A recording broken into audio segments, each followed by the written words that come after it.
Fala pessoal, boa noite para todos. Tudo bem?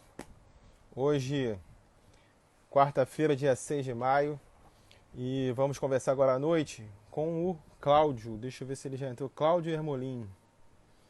O Cláudio Hermolin, presidente da ADEME e vice-presidente do Sinduscom.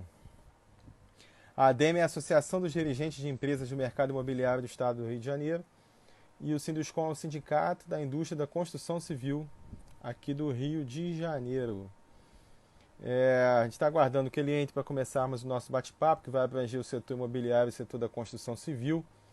São setores importantíssimos aqui na cidade, onde nós já tivemos um boom no início dessa década e depois ali talvez dos grandes eventos foi um mercado que sofreu uma retração. E agora a gente vai entender um pouquinho do aqui pra gente. E agora a gente vai entender um pouquinho do quadro aí, do antes e depois. E aí, Cláudio, como é que você Fala, tá, meu amigo? Rafa. Tudo Tudo bem? Eu bem? tava te avisando que eu tava aqui, É, você falando, eu tava aqui. aí fica ao mesmo tempo falando e vendo as mensagens aqui de quem tá entrando. Você me desculpa aí, mas você tá Não, de bem, jeito cara? nenhum. De jeito nenhum. Você, Prazer estar aqui contigo. você tá inteiro? Tá inteiro? Saúde? Tá inteiro? Todo mundo Ah, bem aí, a tô. família? Tá, Tô. beleza? Tô. Graças a Deus. E você também? Tudo bem? Tá bem. Aqui em casa todo mundo bem. Estamos tentando passar por esse sufoco, não só, né, tanto em termos de saúde quanto em termos econômicos, né? Foi um Aham. baque grande aí, né? Bom, Cláudio, acho que a gente hoje vai bater esse papo aqui para todo mundo que está começando a entrar para assistir.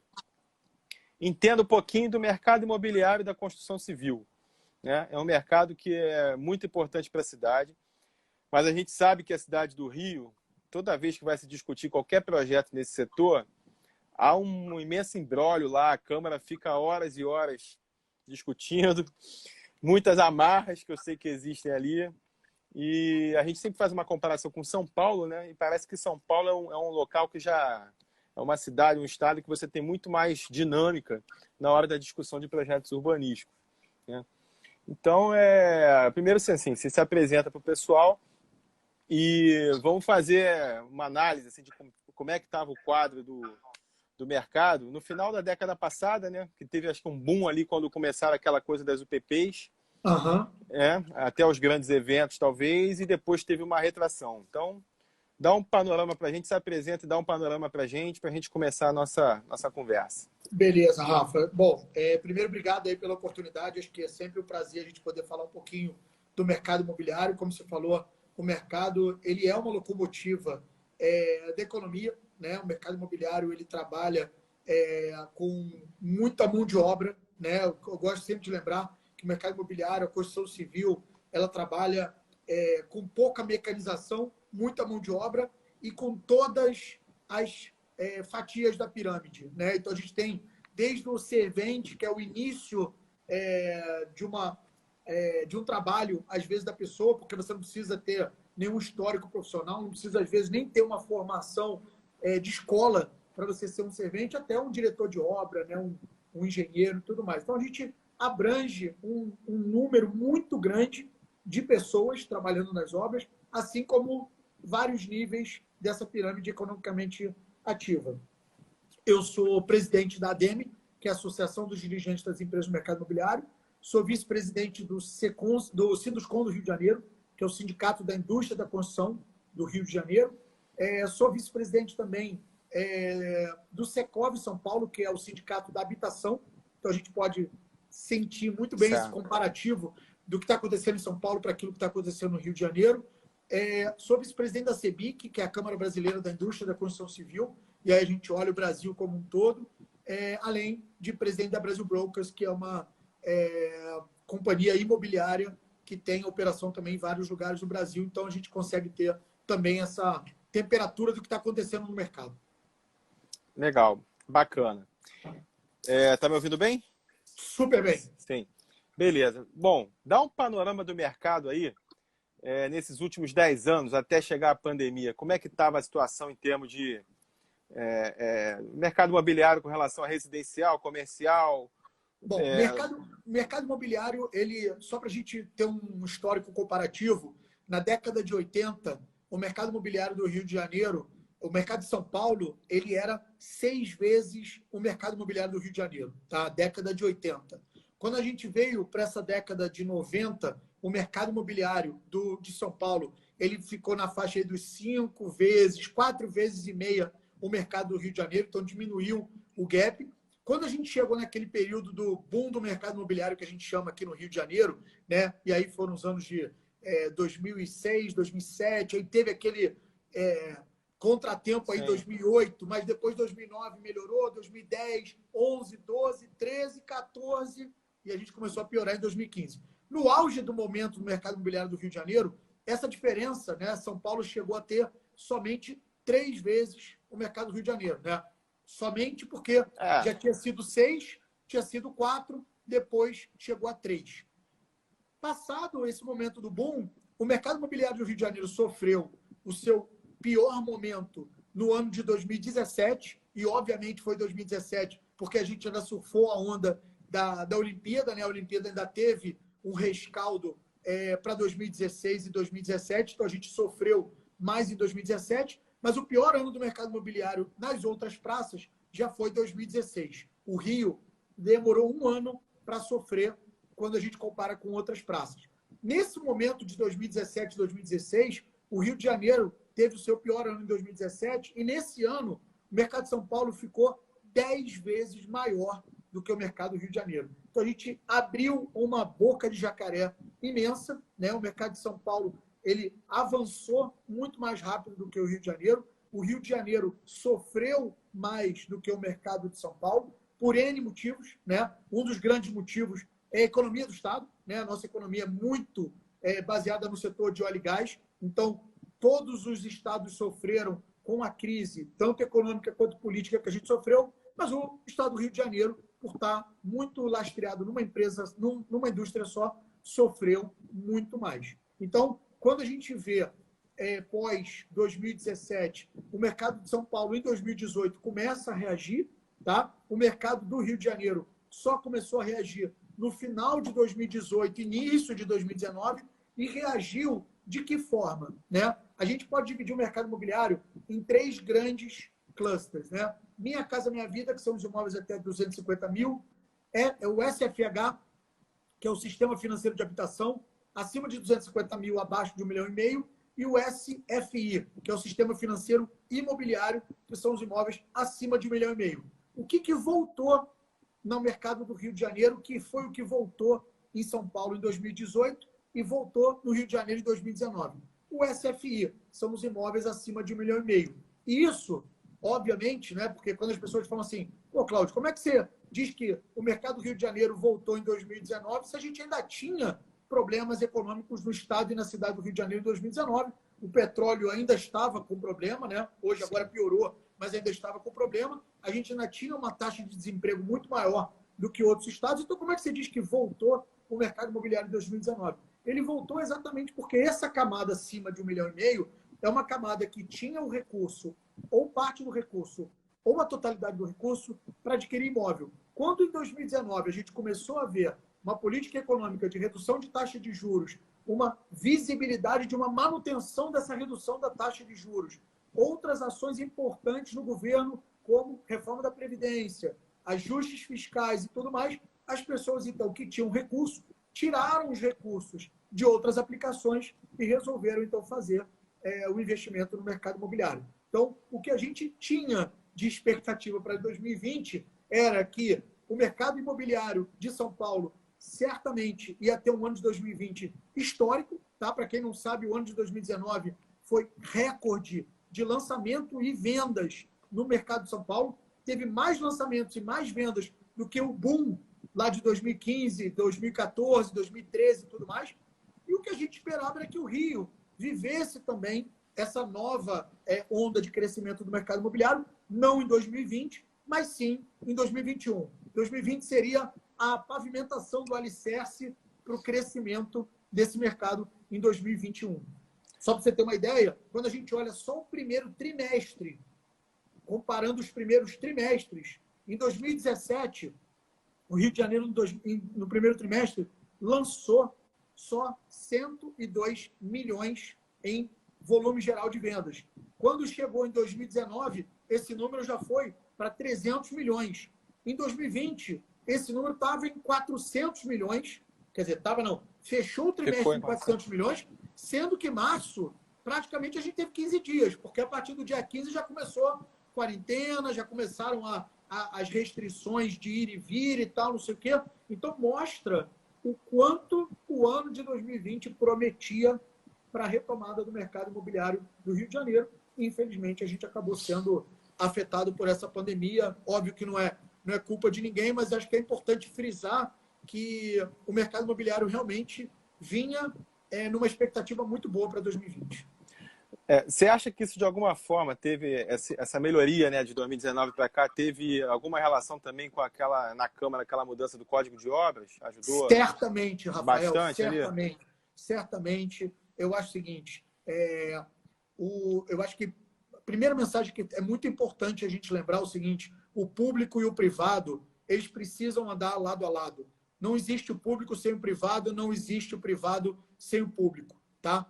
Prova disso é que todas as vezes em que aconteceu uma conversa republicana entre o público e o privado, no final, o país, o Estado, a cidade saiu ganhando. Prova disso foi o Código de Obras, que saiu oficialmente no Diário Oficial no ano passado, né, em fevereiro de 2019, mas foi fruto de inúmeros debates com a sociedade, com o mercado, né, com todos os entes, né, que circulam no mercado imobiliário, e simplesmente só com a divulgação do Código de Obras em fevereiro de 2019 fez saltar o número de licenças na Secretaria Municipal de Urbanismo em 35%, mesmo num ano ainda fraco. Então, isso mostra, Rafael, que se houver um incentivo do poder público com legislações atuais, modernas, adequadas à nova realidade, o mercado necessariamente vai reagir. Só para você entender, e às vezes as pessoas não têm muito a visão do que a gente está falando aqui,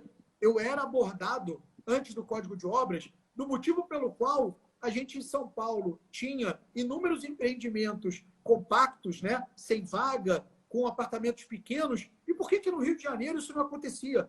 Não acontecia porque a legislação não permitia. Nós éramos obrigados a fazer imóveis grandes, nós éramos obrigados a fazer imóveis com vaga, porque a legislação obrigava. Então, olha que absurdo. Você produz não o que o público quer, mas o que a legislação te obriga a fazer. Então, nós, na ADEME, né, e todas as associações de classe que a gente participa, a gente defende que o mercado é soberano. Quem tem que ditar o que tem que ser produzido é o mercado, é o comprador. Então, a gente sabe que hoje a gente vive uma sociedade com famílias menores, uma sociedade onde as pessoas têm outros meios de locomoção que não mais o carro, onde as pessoas não têm mais a vontade, né? A gente sabe quantas pesquisas já saíram mostrando que o jovem hoje, quando faz 18 anos, não é como na minha época, que eu contava os segundos para fazer 18 anos, para poder tirar a carteira, pegar o carro e poder dirigir. Hoje o cara não precisa mais disso. A gente teve como legado da Olimpíada, inegavelmente, uma melhora na mobilidade urbana. Então você hoje, né, eu às vezes sou abordado por jornalistas que falam assim, porra, mas não é um absurdo você ter um imóvel, de repente, sem vaga? E eu te falo, hoje, se você tiver um imóvel sem vaga em frente a uma estação de metrô, eu tenho certeza que você vai preferir muito mais estar ali no imóvel sem vaga e pagar mais barato por isso, porque eu lembro que a vaga, normalmente, na cidade do Rio de Janeiro, é um subsolo. O subsolo é o custo de obra mais caro que tem, porque você escava, você tem que fazer a contenção das laterais, então você está fazendo um subsolo por uma obrigação legal, e o cara às vezes fala assim, não, eu gostaria de comprar esse imóvel, mas eu não queria a vaga não. Amigo, não tem jeito, você é obrigado a comprar a vaga, porque a legislação me obriga. Então, Rafael, resumindo o que você me perguntou, não tenha dúvida que o Código de Obras da cidade do Rio de Janeiro, que começou a entrar em vigor em fevereiro de 2019, foi o primeiro grande salto que a gente deu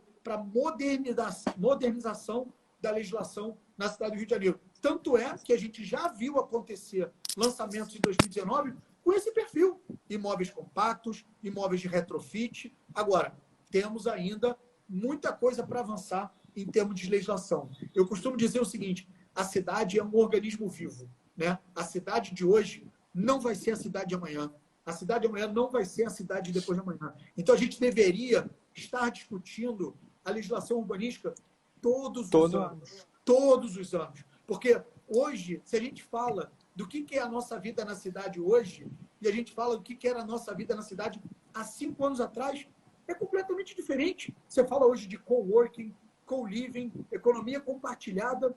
Há 5 anos atrás isso não existia. Essas palavras não existiam nem no nosso vocabulário. Será que daqui a 5 anos a gente vai estar falando a mesma coisa? Será que depois dessa pandemia a gente vai continuar a ter os escritórios com a mesma ocupação que a gente tem hoje? Será que a gente vai ter depois da pandemia o modelo de lojas de rua, lojas de shopping, da mesma forma como a gente tem hoje? Então isso tem que ser discutido o tempo inteiro, né? A única coisa que a gente não pode deixar na cidade é a legislação ficar obsoleta de forma a que a gente deixe os grandes vazios urbanos que a gente tem hoje na cidade do Rio de Janeiro. A gente tem prédios abandonados que poderiam estar sendo aproveitados, a gente tem uma estrutura, uma infraestrutura de mobilidade urbana que deveria estar melhor aproveitado, né? Hoje a gente discute no Rio de Janeiro a viabilidade do VLT no centro do Rio, que está subaproveitado. E aí, por que está subaproveitado? Porque a gente nunca trabalhou o incentivo à habitação na região do centro. Porque na hora que você tivesse habitação na região do centro, certamente esse VLT estaria sendo muito mais utilizado do que ele está sendo hoje. Então, mostra que a cidade é realmente um organismo vivo e a gente precisa estar discutindo essa legislação todos os anos. Verdade, você tem toda a razão. Até dar um alô aqui para o meu amigo deputado Carlos Caiado, que eu vi que ele entrou. E na época do Código de Obras, quando teve a discussão para aprovação do projeto, ele ainda era vereador lá comigo, né? Agora ele é deputado estadual. Então, foi alguém também que com certeza estava ali junto para ajudar a tocar esse projeto para frente e fazer com que a cidade hoje tenha uma situação de ganho, né, com relação ao setor um pouco melhor. A gente sabe que ainda falta muito.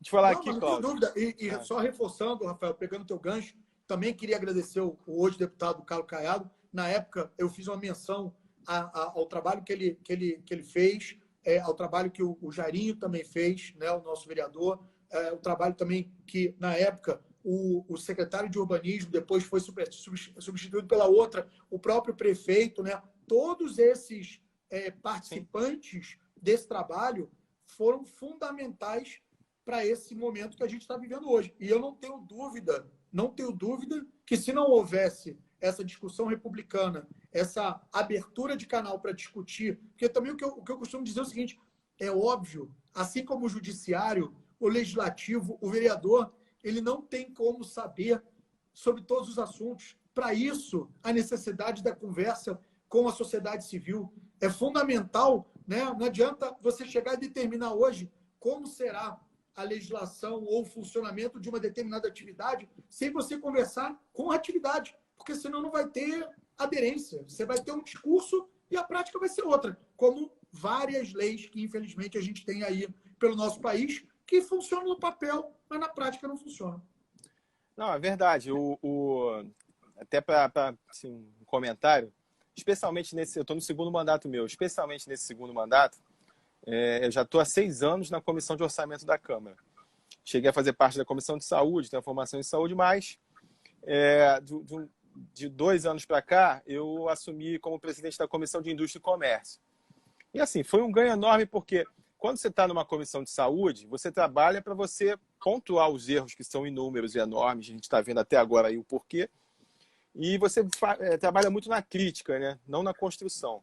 Quando eu mudei para a Comissão de Indústria e Comércio, é uma coisa muito mais de construção junto com as instituições, com as associações, com a sociedade civil, porque nesse meu, principalmente no segundo mandato, como eu falei, eu meio que peguei minha equipe e fiz assim, vamos olhar plano diretor, o decreto 322, que é aquele que define todas as atividades, tudo.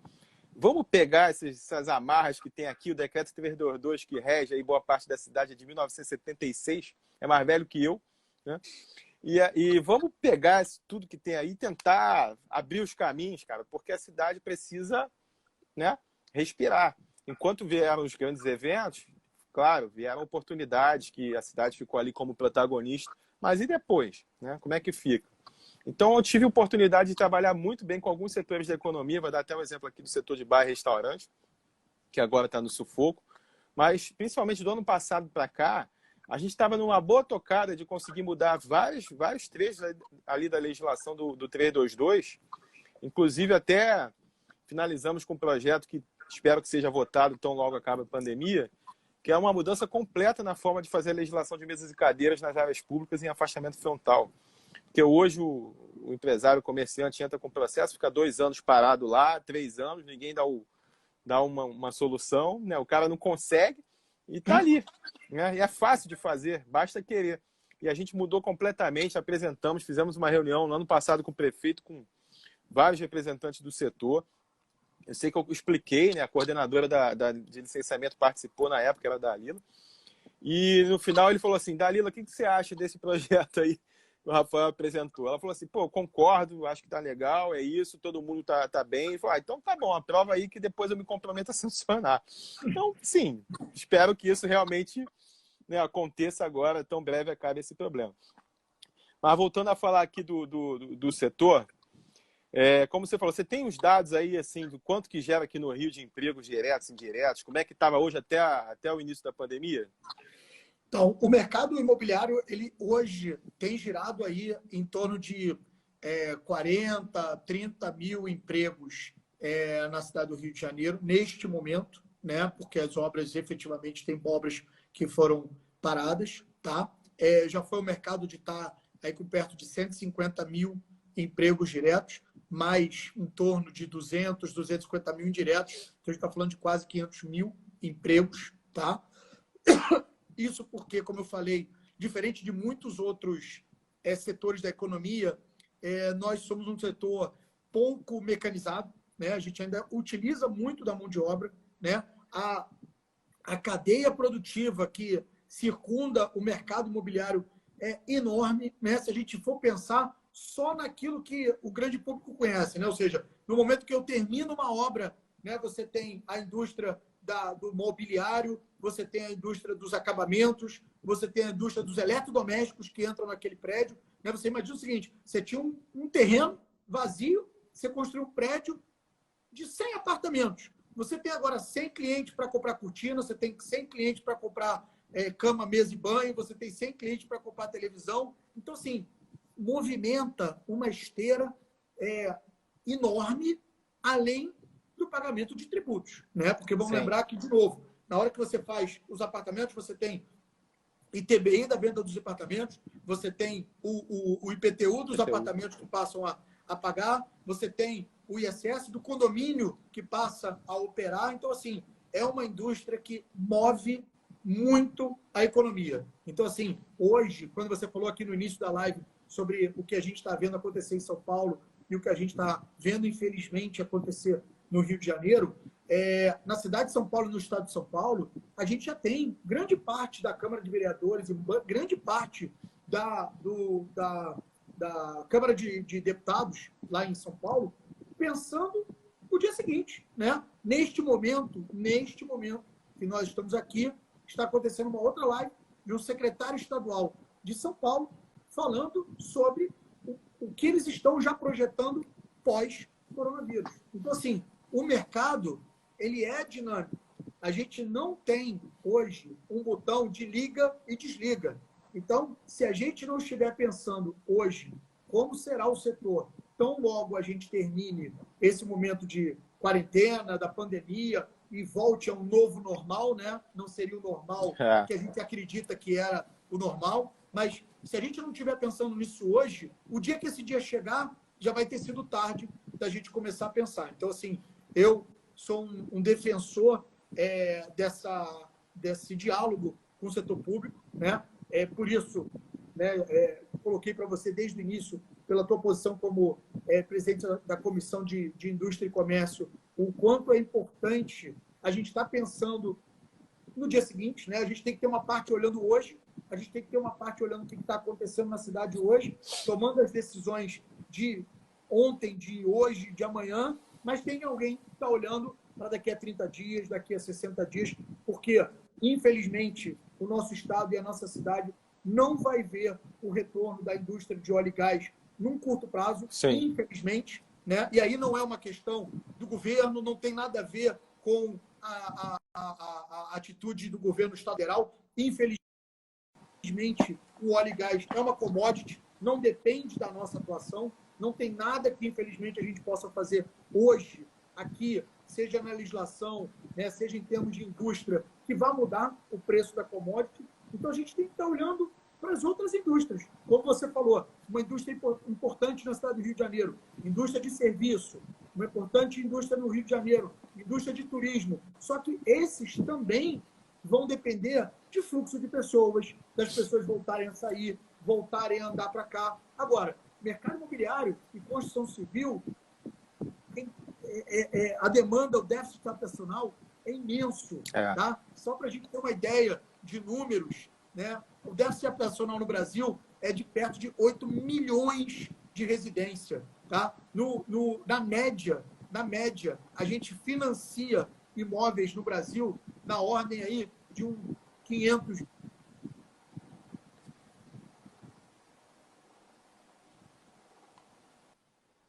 Bom, pessoal, acho que deu uma travada ali na conexão do Cláudio. Mas vamos lá, vou chamá-lo de novo aqui para a gente continuar a conversa sobre o mercado.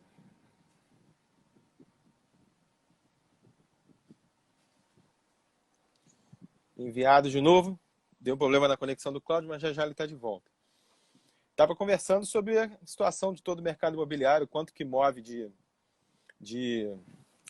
o quanto que move com relação à cadeia econômica, né? Porque não envolve só simplesmente a obra ali da construção, por exemplo, de um empreendimento. Envolve toda uma situação. Chegou aqui, vou chamar de novo ele aqui.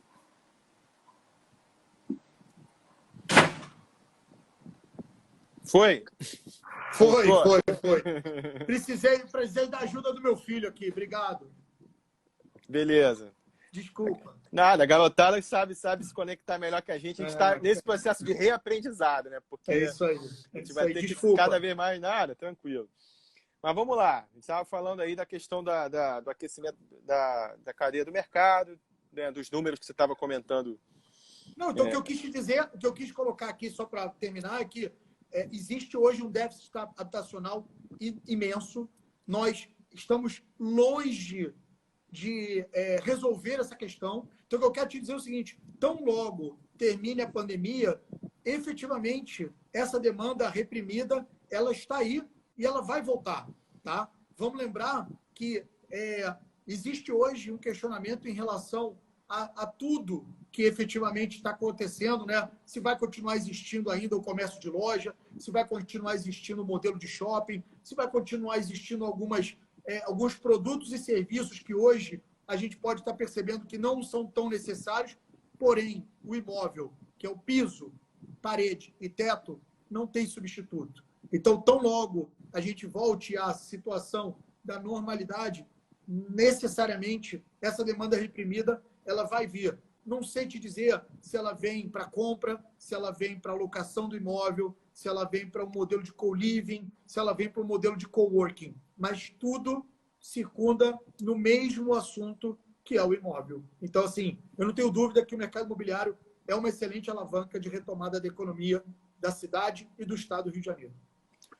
Como é que você acha que vai ser, pegando aqui aqueles 3 parâmetros que você utilizou, né, para o primeiro nível, o nível médio e o terceiro, né, naqueles valores, até 240 mil, de 240 mil até 1,5 milhão e acima de 1,5 milhão. Quem foi mais impactado nesse momento e como é que você vê o pós ali? Como é que você acha que vai retomar? Qual vai ser, talvez, a maior demanda em relação a esses 3 níveis assim diferentes? Como é que Só para você ter uma ideia dos números de hoje, tá? O mercado de médio, alto padrão, tá? O mercado ele se divide em mercado primário e mercado secundário. Mercado primário é a venda de imóveis dos incorporadores. Mercado secundário são os imóveis avulsos, chamados usados que a gente vende, tá? Que o mercado vende. Então, hoje, o mercado primário teve uma queda de 75% nas vendas, tá? Ou seja, o mercado para vender imóveis de incorporadores teve uma queda de 75% nas vendas. Justificativa, os estandes fecharam, não se pode visitar estande, não se pode visitar imóvel, não se pode visitar os decorados, então teve essa queda. O mercado secundário, que é o mercado de usados, teve uma queda de 60% nas vendas. Tá? Foi uma queda menor, mas também foi uma queda bem grande, porque também as pessoas hoje estão proibidas de entrar nos prédios, nos condomínios, para visitar os imóveis. E aí, justificativa dos síndicos, óbvio, você diminuir a circulação de pessoas, estão corretos, porém, isso impacta no mercado imobiliário. Mercado de Minha Casa Minha Vida. Mercado Minha Casa Minha Vida caiu 40% nas vendas. Tá? Ou seja, é uma queda também bastante expressiva, mas quando a gente compara com 75% do médio alto padrão, o que a gente tem? A gente tem um sofrimento menor desse setor. Né? Então, hoje, já começando a responder a tua pergunta, o mercado do Minha Casa Minha Vida, que são os imóveis até 240 mil, tem sofrido menos nesse momento em função da pandemia. Explicação para isso, essa base da pirâmide tem um déficit. Grande parte desses 8 milhões de residências que estão no déficit habitacional estão nessa base. Né? Então, assim, o volume de pessoas hoje que precisam efetivamente de uma moradia digna, vamos lembrar que a gente vive num país que perto de 45% da população não tem água e esgoto em casa. Né? Então, quando você fala do déficit habitacional, são aquelas pessoas que não têm casa, são aquelas pessoas que moram, infelizmente, em condições que nós não entendemos que seja uma moradia digna. Tá? Então, esse foi o que sentiu Minha Casa Minha Vida. Quando a gente vai olhar o mercado de locação, sentiu 30%. Caiu 30% o volume de novas locações residenciais. Explicação para isso, cai o poder aquisitivo, a pessoa precisa ainda morar, ele não tem condições de comprar um apartamento, ele vai para a locação. Por isso caiu menos. Quando a gente vai olhar para o crédito imobiliário, por incrível que pareça, o crédito ainda não sentiu. Né? A gente teve um mês de abril, agora, excelente em volume de crédito imobiliário no país. Explicação para isso, a esteira do mercado imobiliário, ela é uma esteira longa. Né? Quando eu falo esteira, é o seguinte, ninguém decide comprar um apartamento hoje, amanhã visita, depois da manhã compra e no quarto dia deposita o dinheiro. Não funciona assim. Não é igual a gente comprar. Exatamente. Tem todo um processo, verdade. Todo o processo, a cauda é longa, o volume de visitas, de negociações e tal é longa, e o final desse processo é a compra e a assinatura do contrato de crédito imobiliário. Então, por isso, o crédito ainda não sentiu. Mas esses números são números muito expressivos. E esses números, eu vi aí alguém perguntando sobre a volta dos estantes. Eu, né, em São Paulo, acabei de fazer um documento dirigido ao governador de São Paulo, mostrando que o mercado imobiliário, né, os corretores, esse é um setor muito frágil em termos de, economicamente falando, né? Porque são profissionais que, infelizmente, dependem somente da sua produção. Não tem salário, não tem garantido, não tem carteira assinada, dependem única e exclusivamente da sua produção. E são, só para a gente ter uma ideia, na cidade de São Paulo são perto de 130 mil corretores. Aqui, na cidade do Rio de Janeiro, eu acho que esse número está perto de uns 60 mil corretores. Né? Então, a importância dessa retomada para esse grupo enorme de pessoas aí que está trabalhando. Então, a mesma proposta que a gente fez lá para São Paulo, a gente vai fazer aqui para o governo do Rio, né? Até você falou de novo do nosso deputado Caiado, ele está nos ajudando nessa interlocução, porque é fundamental que a gente se prepare para esse retorno, dado a relevância de todo o sistema. E eu vi também aí uma pergunta que eu queria também aproveitar sobre os prédios que estão hoje abandonados ou, né, infelizmente, sem uso na cidade do Rio de Janeiro. Da mesma forma que a gente teve lá a discussão do Código de Obras, hoje nós temos duas legislações muito importantes na Câmara esperando para votação, que é o PLC 141 e o PLC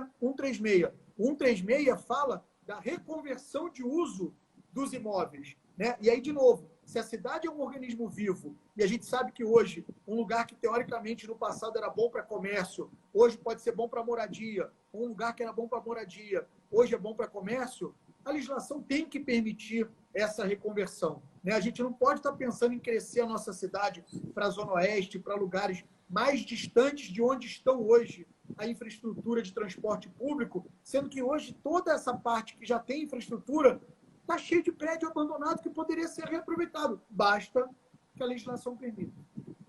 Exatamente, você está certo. Então a gente tem esse desafio desses PL6, só que a gente entrou na pandemia, né?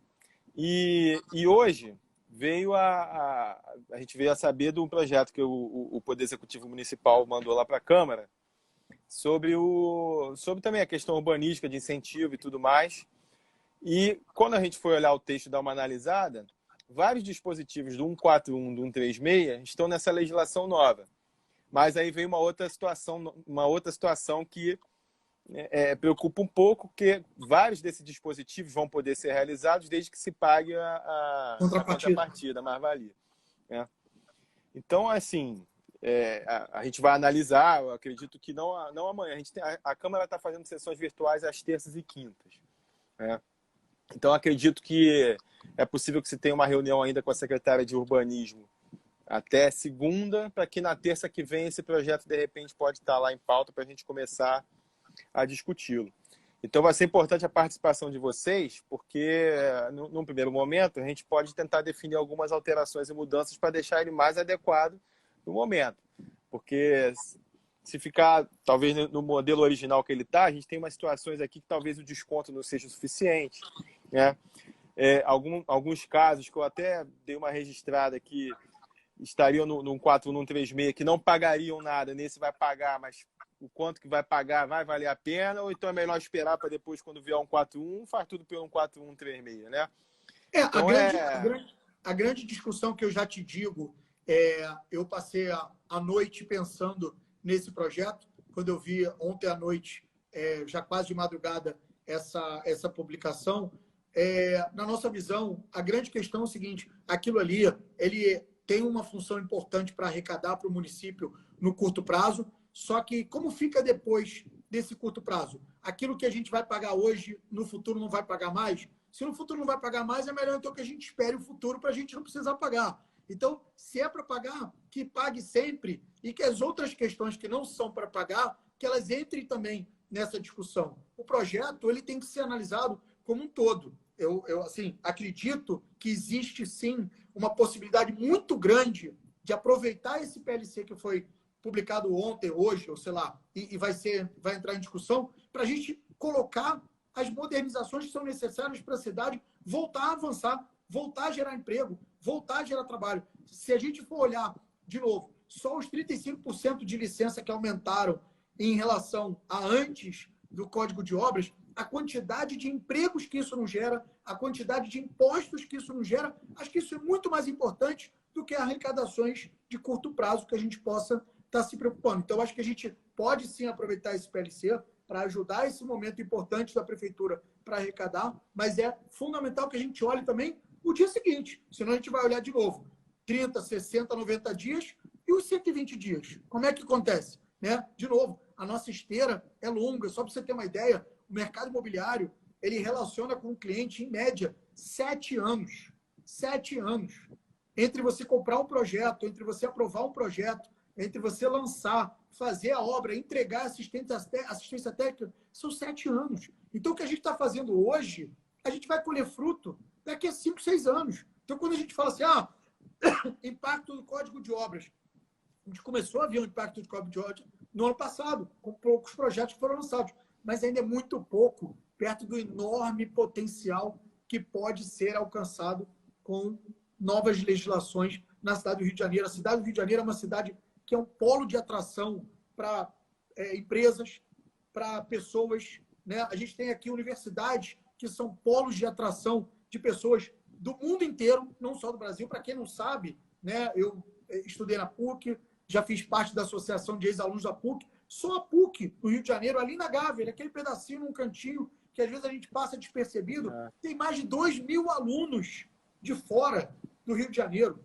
estrangeiros ou brasileiros de fora do Rio de Janeiro. Olha a quantidade de pessoas que a UFRJ deve trazer, que a UERJ deve trazer, que as outras universidades, Estácio, Gama Filho, sei lá, outras que ainda existam aqui também na cidade do Rio de Janeiro, devem trazer, além de todas as empresas que hoje têm sede na cidade do Rio de Janeiro. Né? A gente tem grandes empresas nacionais cuja sede é no Rio de Janeiro, que também atraem pessoas para virem morar aqui. E a cidade é uma cidade maravilhosa. Se a gente adequa essa maravilha, essa atratividade a uma legislação mais moderna, essa combinação é explosiva. E só para você saber, Rafael, o Rio sempre foi referência de mercado imobiliário no Brasil. Todas as grandes discussões começaram aqui. Para quem não sabe, Minha Casa Minha Vida foi um programa desenhado dentro do Sinduscom do Rio de Janeiro, com o presidente na época, que era o Roberto Kaufmann. O projeto de extrato foi um projeto discutido primeiro aqui na DEM no Rio de Janeiro, quando o presidente era o João Paulo. Então, assim, o Rio sempre foi referência para o mercado imobiliário do Brasil. Infelizmente, a gente perdeu essa posição. A gente precisa recuperar. E só para ilustrar o quanto é importante uma legislação, muitos podem lembrar, a gente tinha na cidade, antigamente, várias regiões que eram bem desenvolvidas com indústrias. Né? Você tem, por exemplo, aquela área que era do Jacaré, em Auma, uns trechos ali na Zona Norte que você tinha grandes indústrias, de repente aquele processo de favelização foi entrando e tomou conta. Aí você tem, às vezes, do lado de uma comunidade, uma legislação ali que dificulta qualquer construção ali próxima. Você tem uma série de questões ali. A dinâmica da cidade mudou. A gente estava falando muito, alguém falou aqui do centro da cidade.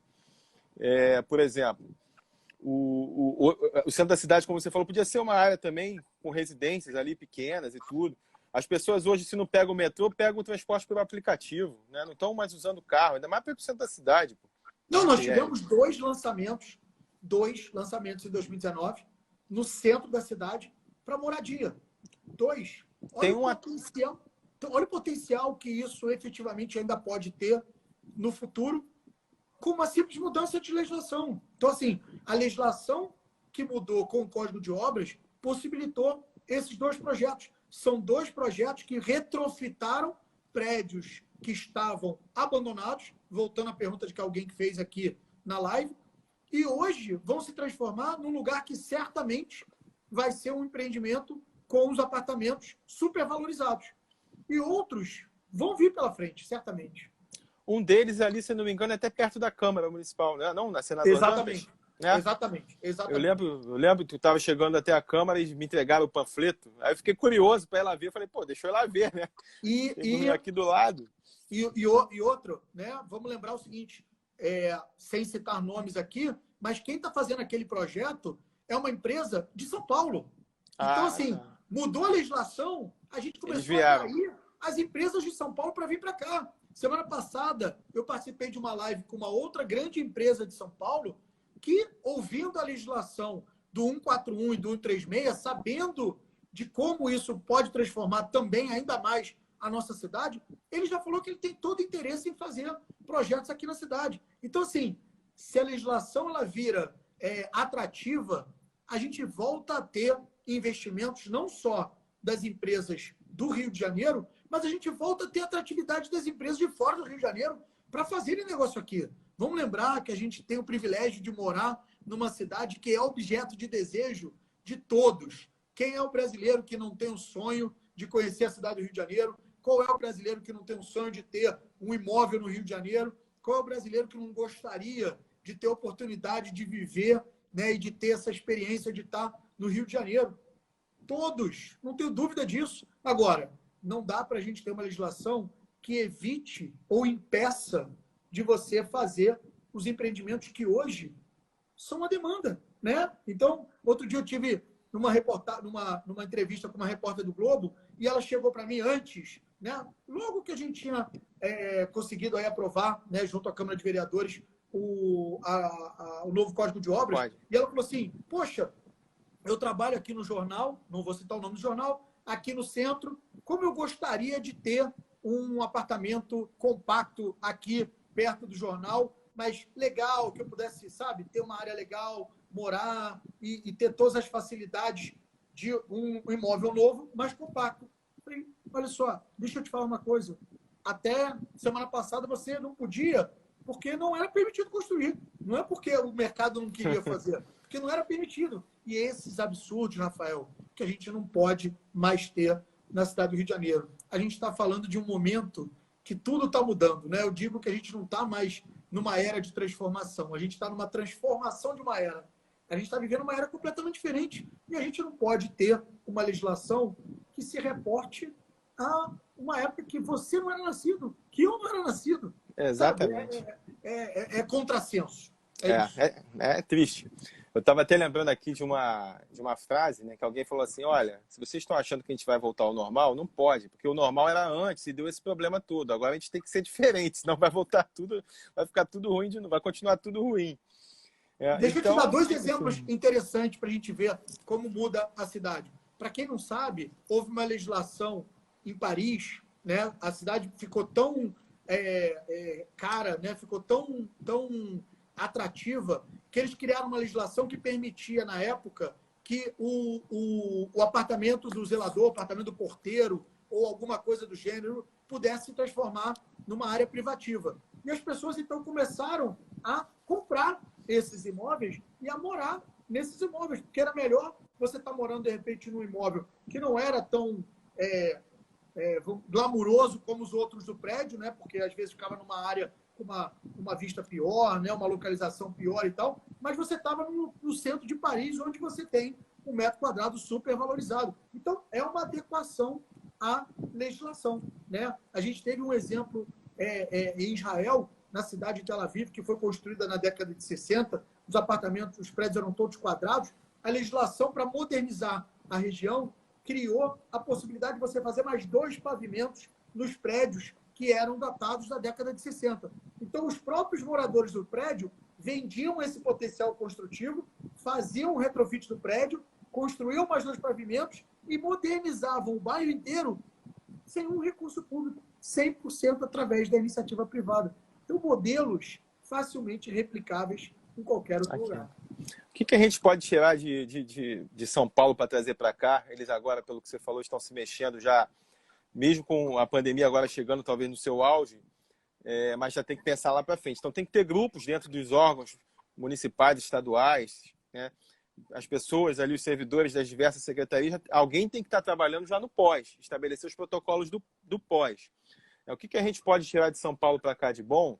E vou te dizer também uma coisa, não sei se fizeram contato com você, a prefeitura agora começou também a fazer o início das conversas com os diversos setores econômicos para estabelecer os protocolos para esses diversos setores para o pós-pandemia. Não sei se já fizeram contato com a ADEME, Sinduscom, tudo, né? Se não fizeram, eu vou ver se amanhã eu consigo conversar com o Carleman, que é o coordenador do Centro de Operações. Conheço. O Carleman, cara super 10. A coordenação vai ficar no COR, apesar que não vai ser ele que vai coordenar o grupo. Deve ser a Casa Civil, mas ele vai estar por perto ali ajudando nessa operação. Eu converso com ele para amanhã ele já fazer contato com vocês aí pela ADEME, Sinduscom, já começar a incluir, pegar o que tem de bom dos protocolos de São Paulo que a gente já pode colocar aqui. Alguém perguntou dos estandes, né? Foi a Ana Paula. Até para essa volta, pronto. Como é que vai ser? Pois é. Rafael, acho que já facilita. Eles vão precisar construir nada. Vocês só vão dar tudo já mastigadinho para... A gente tem um protocolo.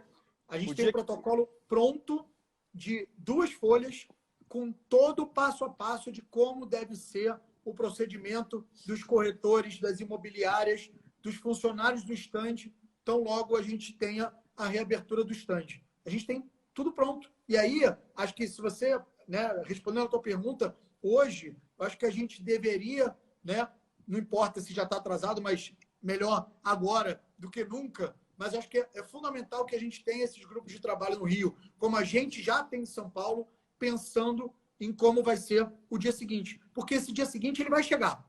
E no dia que ele chegar, se a gente não tiver pronto, não tiver feito o nosso dever de casa, esse tempo de volta da economia vai ser muito maior. Um exemplo, por exemplo, do que foi feito recentemente lá na Câmara de Vereadores de São Paulo, eles prorrogaram por 1 ano todas as licenças, todos os alvarás da cidade de São Paulo.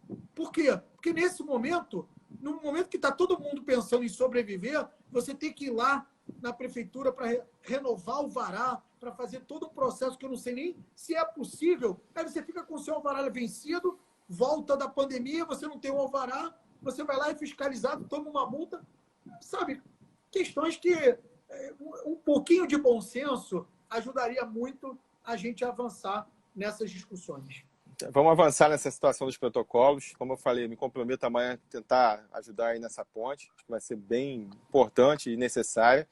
Me preocupa muito essa questão da volta, né, da reabertura, porque a gente, embora estejamos num momento bem complicado aí com relação aos leitos e tudo, mas hoje veio esse papo do lockdown, que vai ter que fechar, e ninguém sabe direito qual o conceito do lockdown que vai ser implementado. Eu fui dar uma pesquisada no lockdown lá em São Luís, no Maranhão, que começou o lockdown em São Luís.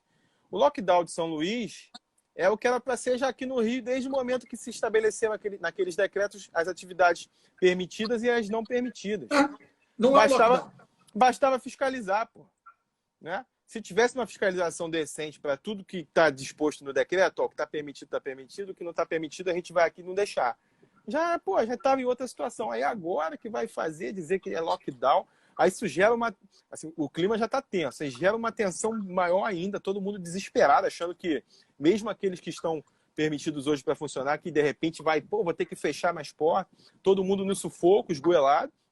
Eu vou te dar um exemplo do que hoje começando com um investidor nosso na Alemanha, ele disse o seguinte, que no projeto de retomada das lojas lá em Frankfurt, eles definiram que as lojas teriam no máximo 400 metros, lojas com mais de 400 metros teriam que fechar o restante para ter no máximo 400 metros, para que pudesse ter um número de pessoas por metro quadrado adequado ao que determina a Organização Mundial de Saúde. Então o cara já está pensando lá na frente. E aí o dono da loja já sabe o seguinte, se eu tenho uma loja de 1.000 metros e o que vai ser determinado lá na frente é que só abra 400 metros, deixa eu já pensar como é que eu vou fazer aqui a minha arrumação das gôndolas para fechar um pedaço de 600 e deixar só 400.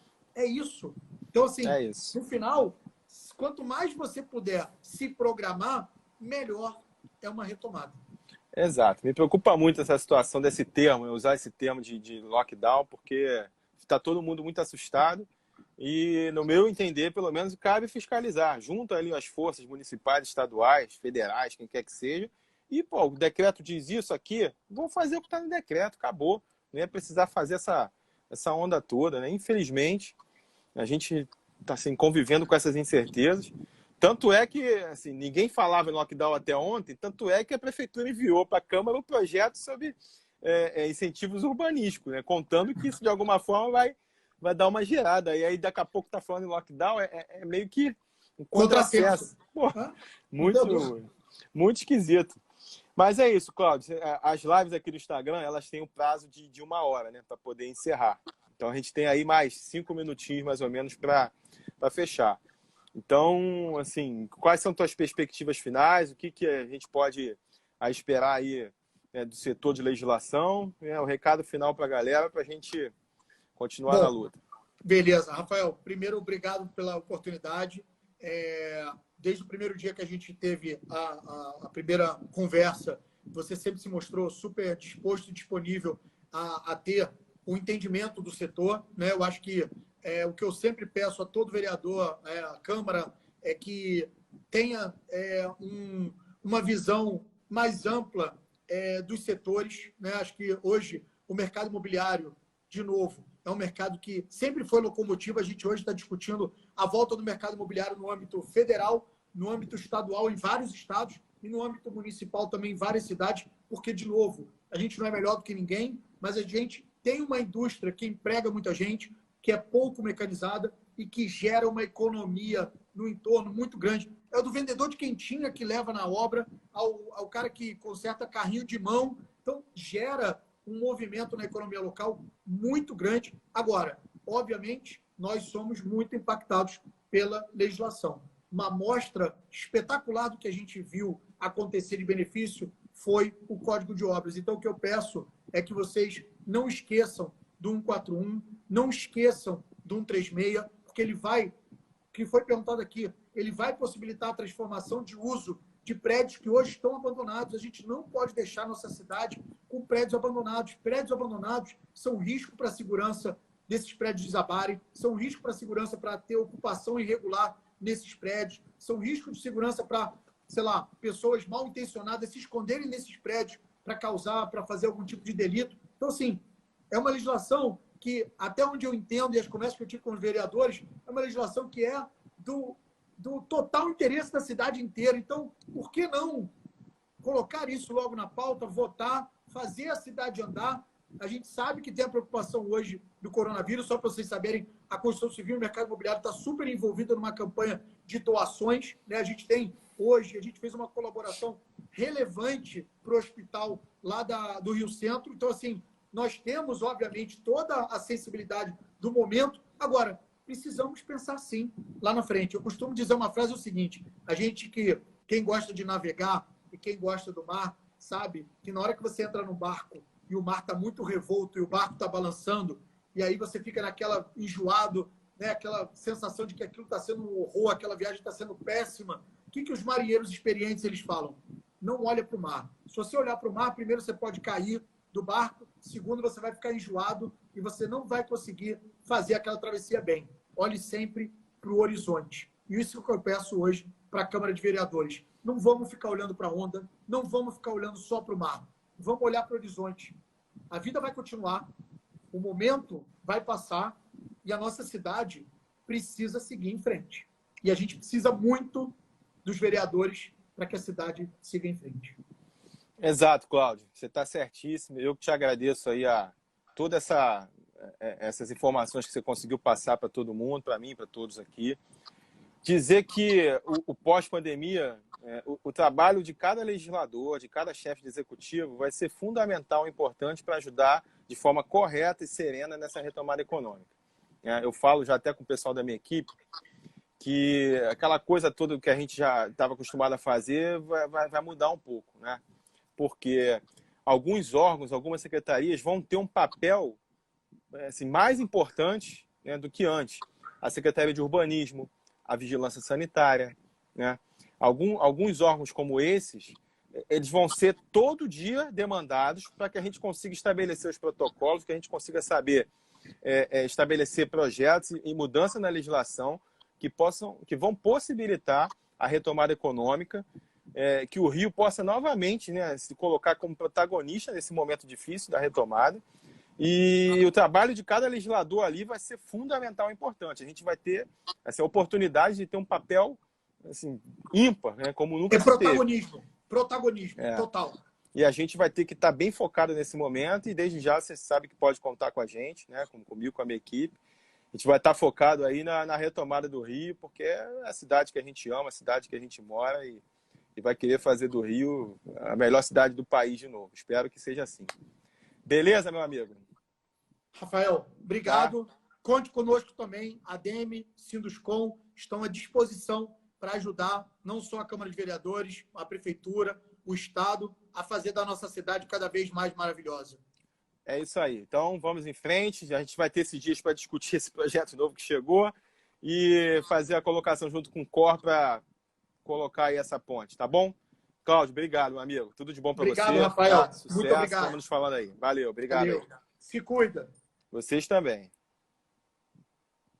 Galera, hoje o papo foi sobre o setor imobiliário da construção civil. Acho que foi bem esclarecedor para todo mundo. Então, agradeço a presença de vocês. Amanhã a gente volta. Amanhã são 2 lives, uma às 7, outra às 8 da noite, uma seguida da outra. Uma com o Vitor Montenegro e a outra com o Fábio, do setor de casa de festa infantil. O Vitor para falar de petróleo e eventos e o Fábio para falar do setor de casa de festas e buffets. Boa noite para todos. Fiquem com Deus, se cuidem e até amanhã.